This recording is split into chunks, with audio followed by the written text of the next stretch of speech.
There she is. Yeah, she's a happy girl. Much better.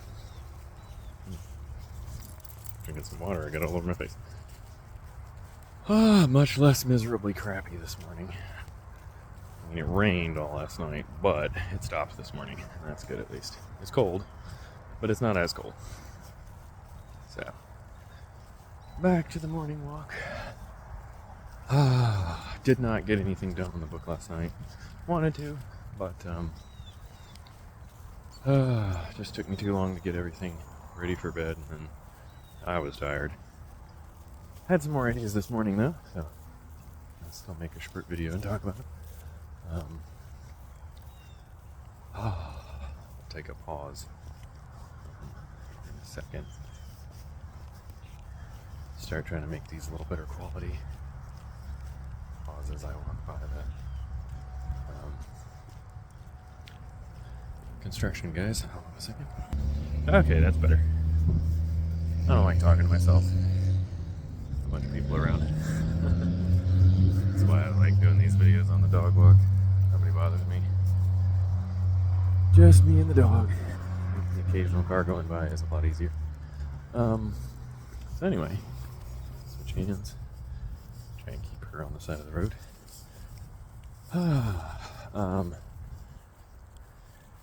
So I was trying to think,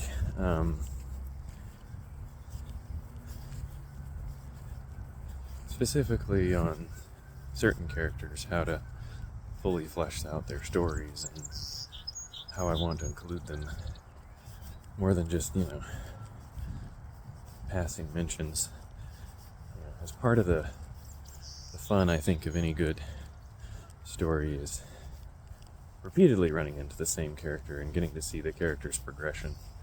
If you have background characters, you don't want to just encounter them once and then never again. It ends up feeling more disjointed and a little bit less fun of a world. Obviously, in real life, you may just run into somebody once and never again, but then has to be a super memorable character or super memorable encounter, or what's the point? It's just fluff. So, I'm trying to think of ways to incorporate different characters, and I thought what could be fun. I already wanted my sister-in-law who runs the restaurant to be the tavern keeper, and her daughter, my niece. Put my hood on, the wind starting to pick up. It's getting a little cold. I thought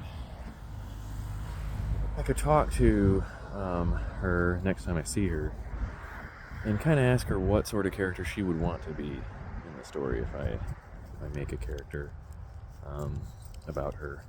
Because obviously her mom and her stepdad, they've already sort of figured out what their story is. You know what I mean? Like, she's pretty set with that restaurant. He's pretty set as a contractor. They're not likely to change career paths right now. Nor are they likely to drastically alter their identities. You know what I mean? But she's, 13. Who knows what she's going to do as an adult? And I don't know if she even knows. And so my thought being more giving her the option to kind of pick between several different options of how she wants to be included in the story, but also that way that I'm not, labeling her as something that maybe she doesn't like or wouldn't want to be, Plus it'd be just a fun way to sort of bond with her anyway. I'm pretty close to my niece anyway. She used to stay with us like for a week, multiple times a year when we lived closer, and we've moved. We're only an hour and a half, 2 hours away now, but she's older and her parents split, and since then we haven't got to see her as much. So I thought this could be a fun way for me to kind of reconnect with her a little bit, because I haven't got to spend as much time with her, and for a while there, I mean, I viewed her as my own daughter practically, because like I said, we were that close. It was really nice. My wife and I we loved having her over, and we'd take her and do a bunch of fun stuff. She's a really cool kid. God, she's huge now, which is wild, because she used to be a tiny little thing. Could sit on my shoulders and go on hiking trips and stuff, and Now she's almost as tall as I am, which is just crazy. She's only 13 or whatever.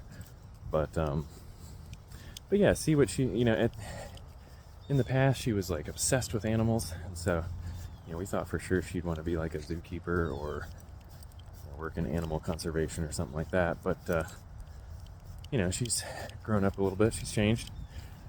And so my initial thoughts was to have her as a ranger with like an animal companion, but I don't know if that's still the path that she wants to be on. Last time I talked to her, she wanted to do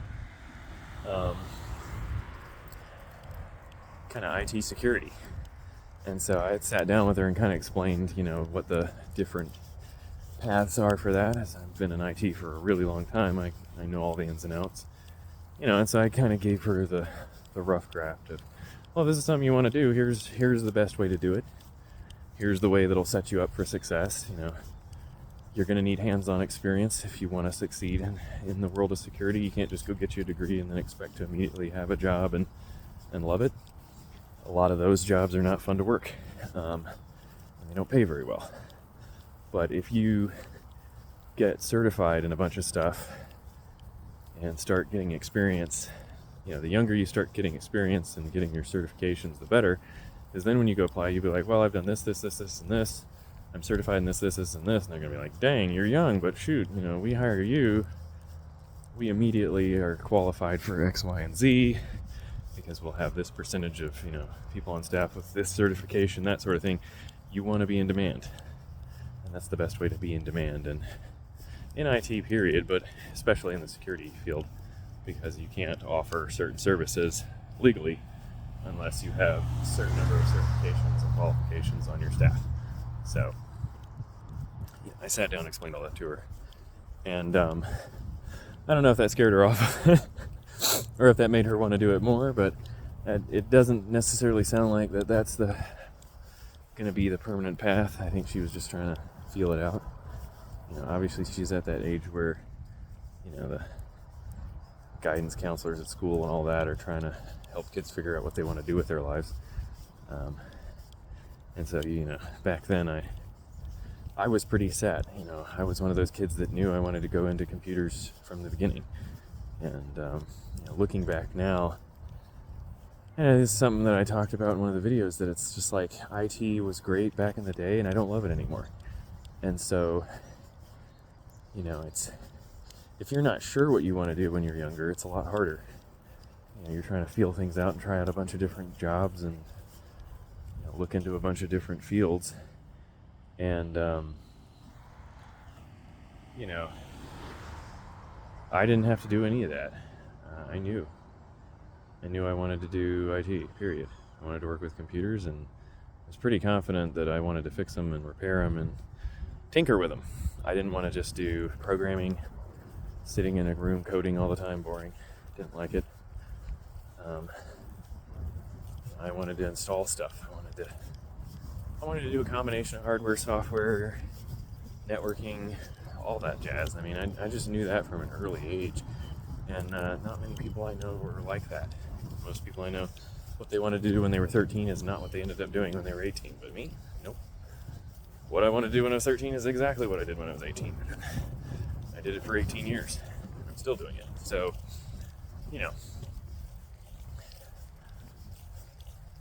I think it'd be a fun conversation to have with her, just to find out what does she want to do, and does she have any ideas, and then does that translate to a fantasy character that would be fun to include. Dog, quit trying to go in the road.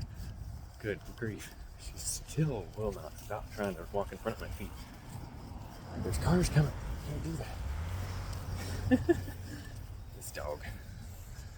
Stop trying to walk in front of my feet, Apple. What are you doing? Stop it. Anyway. But yeah, so I think that would be a fun conversation to have with her next time we see her. I don't know when that's going to be necessarily. We're hoping it's for my son's birthday. His birthday's coming up in a couple weeks, and there's a kids museum about 30 minutes from where my sister-in-law and my niece live. And so hopefully they're down for what we wanted to do. We still got to talk to them about it and see if that works for their schedules. But we wanted to stay the night with them, and then in the morning go to the kids museum for my son's birthday. And no, why are you doing that? Stop! I don't want you to go on the road. Please stop trying to. Good grief. She's still learning this whole heel thing and walking on the side that I want her to walk on.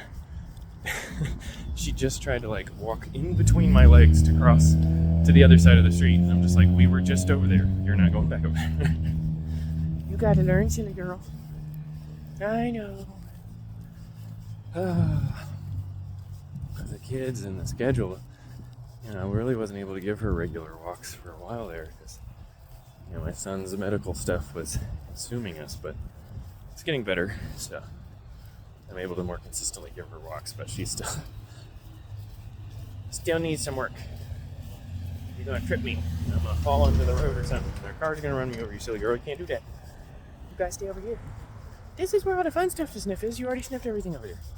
Silly. Such a goof. But anyway, that was my idea. So I'm gonna talk to her about it and see, if she wants to work with animals, then a ranger, with the animal companion is a fun character that I could, have her be in the story. But there's so many different classes and combos and roles and fun things that, exist in the Dungeons and Dragons universe that, depending on what she wants to do, depends on, what sort of character I come up with that's based on her and her silly personality, because she's a goofy kid. She's fun. But anyway, then I was just thinking, what other people would I want to include, but then give them the opportunity to kind of customize who they are in the world. I have a friend who I have a pretty good idea because I used to play with him, and he always played like mind wizards and stuff like that. He was always heavily magic user whenever he played, so definitely having him be some sort of magician or wizard or mage or sorcerer or something. I think the last time he played in my campaign, he was a half sorcerer, half cleric. I think he was like level 7, and he took 3 levels in cleric and 4 levels in sorcerer, which was a very interesting and versatile character. So I don't know if that's still what he would want to do, or if there's something else that he would want to be. He's working as a teacher right now, and that's a new career path for him. He was in the military, and now he's teaching. So he may want to, maybe he'll want to be the headmaster at a magic school. Actually, could be really fun. I'll have to ask him and see. If he's interested in that, I think that would actually be really fun. Kind of the magic school for misfits, because I believe he works with kids that have like juvenile records. So I think that can be really fun. But we'll see. I might message him today, and then in tomorrow's video we'll update you on that, and again, hopefully I get everything done today and tonight, so I actually get a little bit of time to do some writing. But, until then, I'll see you later, and Apple says hi. We're almost done with our walk. It's cold out here. see you later till next time.